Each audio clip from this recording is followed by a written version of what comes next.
என்ன டிஃபன் பண்றது, அதுக்கு என்ன சைட் டிஷ் பண்றது அப்படின்னு குழம்பிட்டு இருக்கீங்களா? இந்த டிஷ் ட்ரை பண்ணி பாருங்க. இதுக்கு நீங்க தனியா சைட் டிஷ்னு எதுவுமே செய்ய வேண்டாம். ஒரு 10 நிமிஷத்துல ரெடி பண்ணிடலாம். உங்களுக்கு நீங்க தனியா சமைக்கிற மாதிரி இருந்தாலோ இல்ல உங்களுக்கு டைம் இல்ல அப்படின்னாலோ கண்டிப்பா இந்த ரெசிபி நீங்க ட்ரை பண்ணி பார்க்கலாம். உப்புமா கிளறதுக்கு பதில் அதே ரவையை வச்சு சிம்பிளா செய்யக்கூடிய டிஷ் இது. ஒரு சமையல் ஷோல பார்த்து அம்மா எனக்கு ஷேர் பண்ண ரெசிபி இது. இதுக்கு அரை மூடி அளவுக்கு தேங்காய் எடுத்துக்கோங்க. ஒரு சின்ன மூடி தேங்காயா இருந்ததுன்னா போதும். இது கூட அரை டீஸ்பூன் அளவுக்கு சீரகம் சேர்த்துக்கோங்க.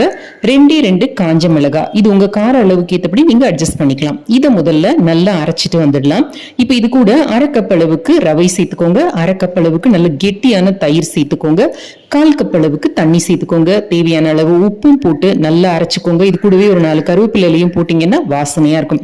இந்த மாதிரி நல்லா அரைச்சு ஒரு பவுலுக்கு மாத்தி ஒரு 5 நிமிஷம் அதை அப்படியே விட்டுடுங்க.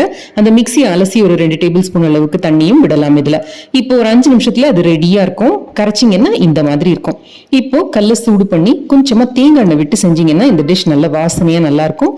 ஒரு கரண்டி அளவுக்கு எடுத்து விட்டுட்டு இதை பரத்த வேண்டாம், அப்படியே விட்டுடுங்க. ஒரு மூடி போட்டு மூடி ஒரு நிமிஷம் கழிச்சு திறந்துட்டு திருப்பி போட்டு எடுங்க. இது ரொம்ப சாஃப்டா இருக்கும். ஸோ கொஞ்சம் ஒட்டுறதுக்கு வாய்ப்பு இருக்கு. ஸோ நான்ஸ்டிக்ல செய்யறீங்கன்னா பரவாயில்ல, இரும்புல செய்யறீங்கன்னா பார்த்து செய்யுங்க. இதுக்கு உங்களுக்கு சைட் டிஷ்ஷே தேவையில்லை, அப்படியே சாப்பிடவே நல்லா இருக்கும். ஒருவேளை உங்களுக்கு இந்த மாதிரி ஒட்டாம வேணும், கொஞ்சம் கிறிஸ்பியா வரணும் அப்படின்னா 2 டேபிள் ஸ்பூன் அளவுக்கு அரிசி மாவு கலந்துட்டீங்கன்னா போறோம். உங்களுக்கு நல்லா பரத்த வரும். இந்த மாதிரி திக்கா வேணாலும் விடலாம், இல்ல மெல்லிஸ் தோசையா வேணாலும் நீங்க செய்யலாம்.